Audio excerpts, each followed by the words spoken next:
Hello everyone, I hope you are all doing well. तो आज की वीडियो में हम बात करेंगे एसिंक्रोनस जावास्क्रिप्ट के बारे में, जिसमें हम डिफरेंट टॉपिक्स को कवर करेंगे लाइक सिंक्रोनस और एसिंक्रोनस में फ़र्क क्या होता है। उसके बाद हम देखेंगे कि जावास्क्रिप्ट जो है ये हमारे पास एसिंक्रोनस क्यों नहीं है। उसके बाद हम देखेंगे कि कॉल स्टैक और साइड स्टैक मेमोरी जो है ये किस तरह काम करते हैं, और एसिंक्रोनस कोड को हैंडल करने के लिए हम कॉलबैक्स, प्रोमिसेस, असिंक अवेट को किस तरह यूज़ करते हैं। चलिए हम अपना वीडियो स्टार्ट करते हैं। तो सबसे पहले मैं सिंक्रोनस और एसिंक्रोनस की डिफरेंस जो है वो आपको बता दूं। तो सबसे पहले मैं यहाँ पर लिख देता हूँ सिंक्रोनस। तो जावास्क्रिप्ट जो है ये हमारे पास बाय डिफ़ॉल्ट सिंक्रोनस है। सिंक्रोनस का क्या मतलब होता है? तो सिंक्रोनस जो है इसका मतलब ये होता है कि एक कमांड के बाद फिर दूसरा कमांड एग्जीक्यूट होगा। ठीक हो गया? जब तक एक कमांड कंप्लीट ना हो तो दूसरा कमांड जो है वो शुरू नहीं होगा। तो इसके जो हमारे पास रियल वर्ल्ड एग्जांपल है वो है एटीएम की लाइन। एटीएम की लाइन में इस तरह होता है, एक कस्टमर जो है वो अपनी ट्रांजैक्शन वगैरह कंप्लीट ना करे, ठीक है, तब तक दूसरा कस्टमर एटीएम के अंदर एंटर नहीं होता। जब तक पहला कस्टमर अपनी ट्रांजैक्शन वगैरह कंप्लीट कर ले, मतलब जब वो अपने ट्रांजैक्शन कंप्लीट कर ले, तभी दूसरा जो कस्टमर है वो एटीएम के अंदर चला जाता है। तो इसको हम ज़रा इधर कोड के थ्रू समझते हैं कि जावास्क्रिप्ट जो है ये हमारे पास सिंक्रोनस क्यों है। ठीक है, तो यहाँ पर मैं लिख देता हूँ console.log कस्टमर 1, कस्टमर 2, 3। ठीक हो गया। तो जब हम इसको रन करेंगे तो सबसे पहले ये कोड रन होगा, फिर ये रन होगा, फिर ये रन होगा। ठीक हो गया।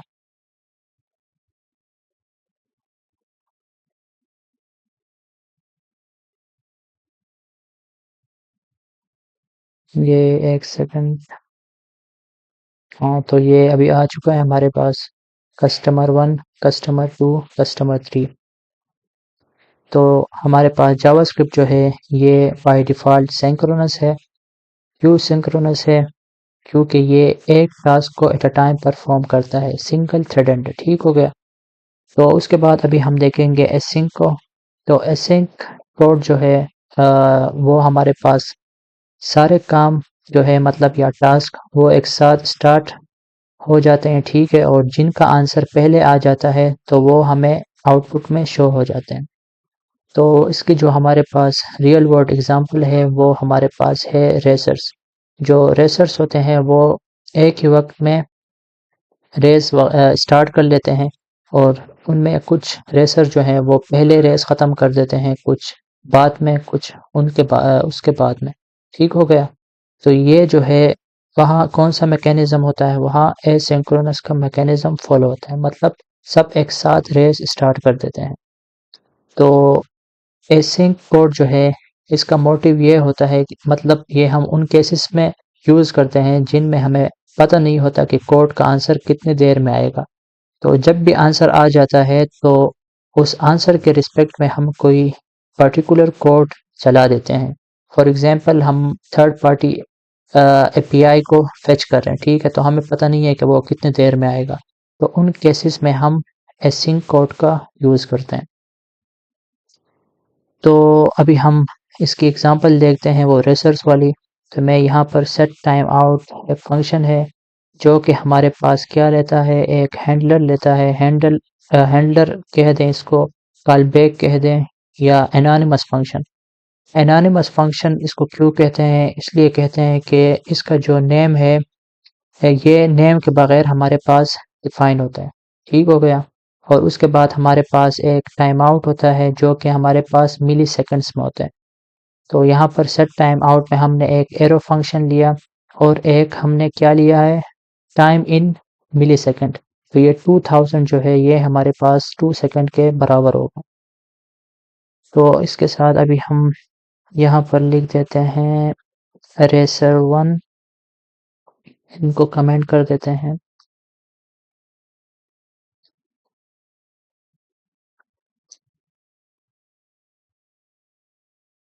Razor 2, 3 and 4। ये हमारे पास 5 सेकंड में कंप्लीट करेगा, ये 4 में, ये 2 में, ये 1 सेकंड में। ठीक हो गया। तो ये जो कॉल बैक फंक्शन है ये हमारे पास आ, वो फंक्शन होता है जो कि पास होता है as an argument to another function. ठीक हो गया। और ये एग्जीक्यूट तब होता है जब वो फंक्शन अपने टास्क कंप्लीट कर ले। तो इस केस में जब ये 5000 मिली सेकेंड्स कंप्लीट हो जाए तब ही ये हमारे पास कॉल बैक फंक्शन कॉल होगा। उससे पहले ये फंक्शन कॉल नहीं होगा, इसीलिए इसका नाम कॉल बैक है। ठीक हो गया। तो अभी हम इसको रन करके देखते हैं। तो रेसर 4 पहले आया है, फिर रेसर 3, रेसर 2, रेसर 1। ठीक हो गया। तो ये हमारे पास एसिंक्रोनस कोड है, मतलब कि सब जो टास्क है वो एक साथ स्टार्ट हो गए। तो अभी हम देखते हैं कि जावास्क्रिप्ट जो है ये हमारे पास एसिंक्रोनस क्यों नहीं होता। तो इसकी अभी हम एक एग्जांपल देखते हैं। मैं यहाँ पर लिख देता हूँ console.log customer 1, customer 2, set time out के अंदर हम यहाँ पर लिख देंगे। तो अब हम इसकी जो एग्जीक्यूशन है वो डायग्राम के थ्रू देखते हैं कि ये किस तरह एग्जीक्यूट होते हैं। तो यहाँ पर हमारे पास एक मेन स्टैक होता है, इसको हम कॉल स्टैक भी कहते हैं। ठीक हो गया। दूसरा हमारे पास होता है साइड स्टैक, इसको इवेंट क्यू भी कहते हैं। ठीक हो गया। तो हमारे पास जो सिंक्रोनस कोड होता है वो डायरेक्टली आ जाता है मेन स्टैक के अंदर। ठीक है। और जो एसिंक्रोनस कोड होते हैं वो हमारे पास आ जाते हैं साइड स्टैक में टू फॉर द प्रोसेसिंग। ठीक हो गया। ये यहाँ पर प्रोसेस होने के बाद फिर मेन स्टैक के अंदर आ जाते हैं। तो यहाँ पर हमारे पास ये सिंक्रोनस है, ये दूसरा लाइन भी हमारे पास सिंक्रोनस है, ये हमारे पास एसिंक्रोनस है और ये सिंक्रोनस। तो अभी मैं आपको बताऊंगा थोड़ी देर बाद कि ये किस तरह पता लग जाता है कि हम सिंक्रोनस कोड लिख रहे हैं कि एसिंक्रोनस। तो ये जो हमारे पास फर्स्ट लाइन है ये डायरेक्टली आ जाएगा मेन स्टैक के अंदर। ठीक हो गया। ये दूसरी लाइन इधर आ जाएगी और ये फोर्थ लाइन जो है ये यहाँ पे आ जाएगी। ठीक हो गया। और ये सेट टाइम आउट जो है ये एसिंक्रोनस कोड ये हमारे पास आ जाएगा साइड स्टैक के अंदर। ठीक हो गया। और दी प्रोसेसिंग। तो यहाँ पर मेन स्टैक के अंदर हमारे पास लिफो जो एल्गो है, एल्गोरिथम वो फॉलो हो रहा है, लास्ट इन फर्स्ट आउट। तो सबसे पहले ये कोड जो है ये फर्स्ट लाइन ये वाला कस्टमर 1 ये कंप्लीट हो जाए तो वो यहाँ से हट जाता है। ठीक हो गया। ये फॉर एग्जांपल हमारे पास कंप्लीट हो चुका है। उसके बाद फिर दूसरी लाइन जो है ये आ जाएगा, फिर तीसरी लाइन। ठीक हो गया। तो ये जब हमारे पास मेन स्टैक एम्प्टी हो जाता है तभी ये साइड स्टैक से पूछता है कि आपका प्रोसेसिंग कंप्लीट हो चुका है कि नहीं। ठीक हो गया। तो हमने इधर टाइम 0 सेकंड दिया है तो इसकी प्रोसेसिंग फॉर एग्जांपल कंप्लीट हो चुकी है अभी, तो ये यहाँ से आ जाएगा इधर। ठीक हो गया। तो जो ये साइड स्टैक से मेन स्टैक में टास्क को लेकर आते हैं, ठीक है, ये कौन लेके आता है, ये हमारे पास लेके आता है इवेंट लूप।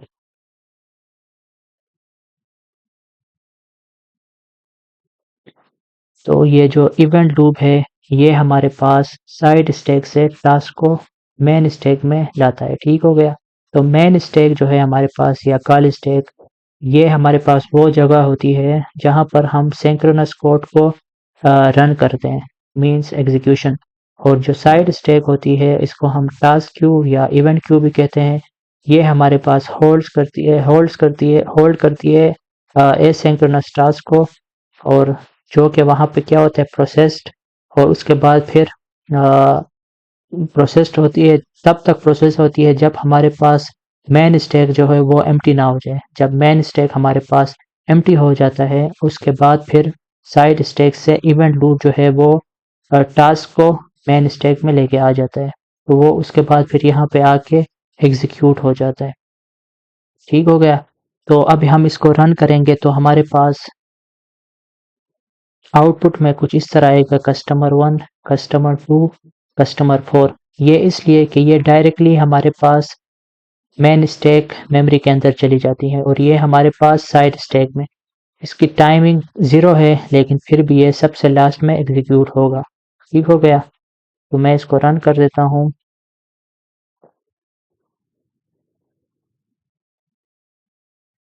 तो आप देख सकते हैं कस्टमर 1, कस्टमर 2, कस्टमर 4 और फिर कस्टमर 3।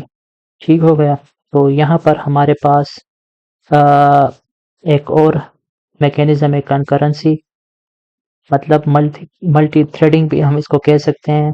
मीन्स के ये प्रोसेस और ये प्रोसेस एक साथ चल रहे होते हैं। ठीक हो गया। इसको हम कंकरेंसी कहते हैं। तो अभी हम देखते हैं कि how to identify synchronous versus asynchronous code. तो मैं इसको यहाँ से हटा देता हूँ, इसको कमेंट कर लेते हैं। तो हमारे पास आ, कुछ फंक्शंस कह दें इनको, सेट टाइम आउट हो गया, सेट इंटरवल हो गया, प्रोमिसेस हो गए, फेच हो गया, एक्सियस हो गई।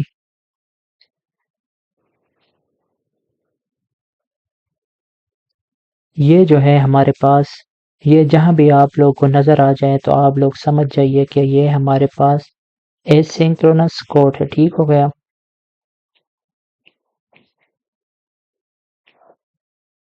और फॉर एग्जांपल अभी मैं कंसोल डॉट लॉग लिखता हूँ, हेलो। ठीक हो गया। तो यहाँ पर इनमें से कुछ भी आप लोग को शो नहीं हो रहा, तो ये हमारे पास क्या होगा, सिंक्रोनस कोड होगा।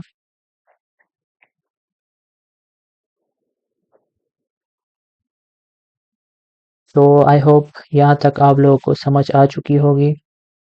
आ,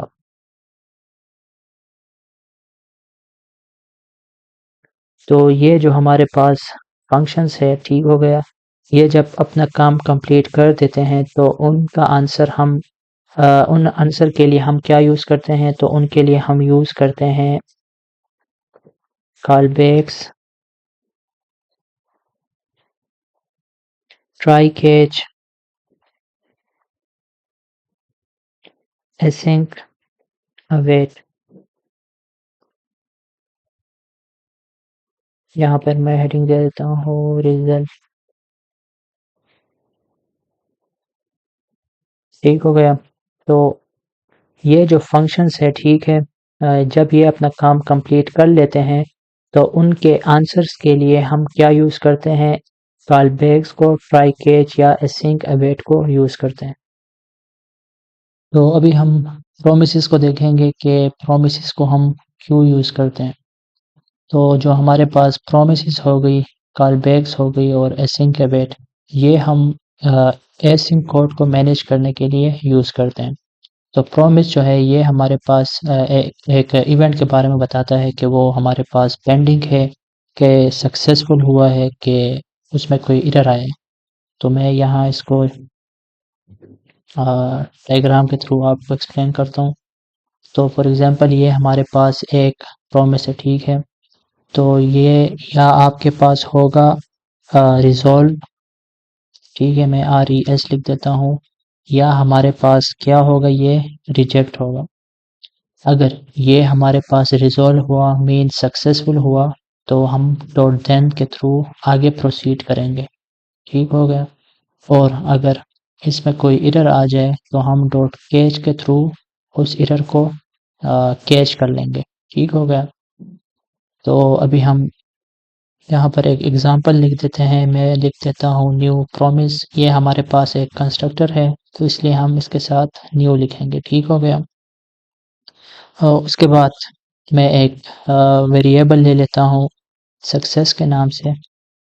इसको पहले इस प्रॉमिस से कुछ रिटर्न होगा तो उसको हम एक वेरिएबल के अंदर स्टोर करा देते हैं। मैं उसको आंसर के अंदर स्टोर करा देता हूँ, ठीक है। तो सक्सेस एक वेरिएबल दूसरा ले लेते हैं, इसके अंदर हम क्या स्टोर करा देंगे, ट्रू, एक बूलियन वैल्यू, ठीक है। अगर हमारे पास सक्सेस हुआ तो हम क्या कर लेंगे, रिजॉल्व में सक्सेस कर लेंगे, एल्स में क्या कर लेंगे, रिजेक्ट, ठीक हो गया। ये यहाँ पर क्लोज कर लेंगे।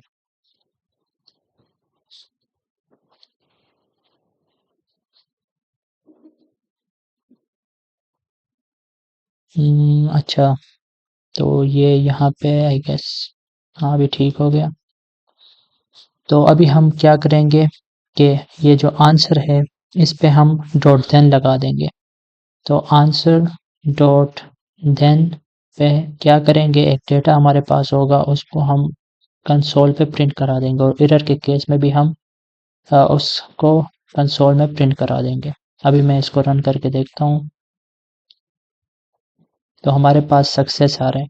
सक्सेस क्यों आ रहा है, क्योंकि ये जो हमारे पास बूलियन वैल्यू है ये ट्रू है। अगर ये फॉल्स हो तो हमारे पास क्या होगा, फेल्ड आ जाएगा, ठीक है।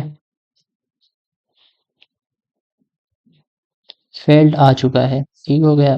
तो डॉट देन जो है ये हमारे पास रन हुआ है। तो अभी हम आ, इस डॉट देन और डॉट केस से बचने के लिए हमारे पास एक और टेक्निक है एसिंक कोड को मैनेज करने के लिए, एसिंक और अवेट। तो अभी हम क्या करेंगे, एसिंक और अवेट को यूज़ करेंगे। जो हमारे पास एसिंक अवेट है ये एक कंसाइज वे है एसिंक कोड को लिखने का। तो यहाँ पर मैं लिख दूंगा एसिंक अवेट, ठीक हो गया। तो उसके लिए मैं यहाँ पर एक फंक्शन ले लेता हूँ, फंक्शन का नाम लिख दूंगा मैं ABC लिख देता हूँ, ठीक हो गया। तो ये फंक्शन जो है ये हमारे पास क्या करेगा, फेच जो है ये हमारे पास एक बिल्ट इन फीचर है जावास्क्रिप्ट की, जिसके थ्रू हम API से वैल्यूज या डेटा गेट करते हैं, ठीक हो गए, फेच करते हैं। तो उसके लिए मैं यहाँ पर एक रैंडम API सर्च कर लेता हूँ।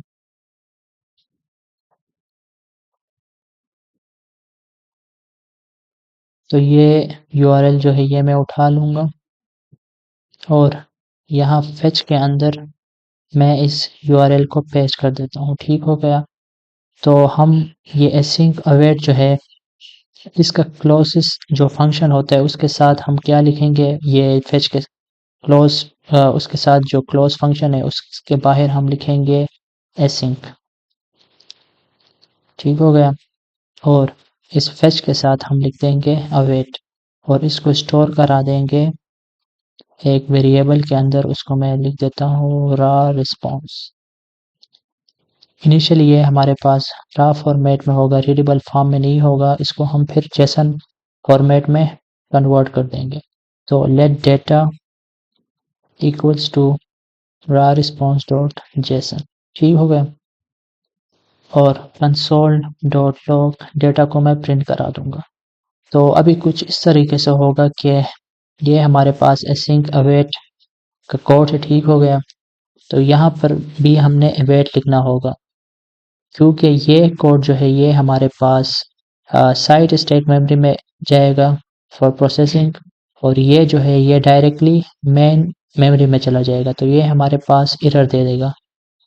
क्यों एरर देगा, क्योंकि ये हमारे पास डायरेक्टली मेन स्टैक में चला जाता है या कॉल स्टैक में, वहाँ पर डायरेक्ट एग्जीक्यूशन हो जाती है। तो ये जो लाइन है ये इस पर डिपेंड करते हैं। जब तक ये हमारे पास ना आ जाए तब तक हमें ये वैल्यू नहीं चाहिए। तो मैं यहाँ पर इसको अगर रन करूँ तो हमारे पास क्या आ रहा है, एरर आ रहा है, ठीक हो गया। तो इसलिए मैं यहाँ पर क्या लिखूँगा, अवेट। तो अभी हम इसको, अच्छा तो हमने इसको रन भी नहीं किया, फंक्शन को कॉल नहीं किया, तो ये यहाँ पर कर देते हैं। तो ये हमारे पास रिस्पॉन्स में एक ऑब्जेक्ट आ चुका है, ठीक हो गया। तो यहाँ पर जो हमारे पास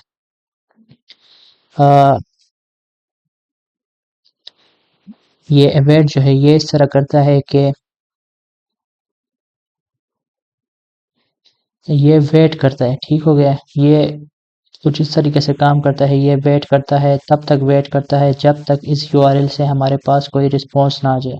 जब रिस्पॉन्स आ जाता है फिर तभी हम इस दूसरे लाइन में चले जाएंगे। तो अवेट का काम हमारे पास ये है।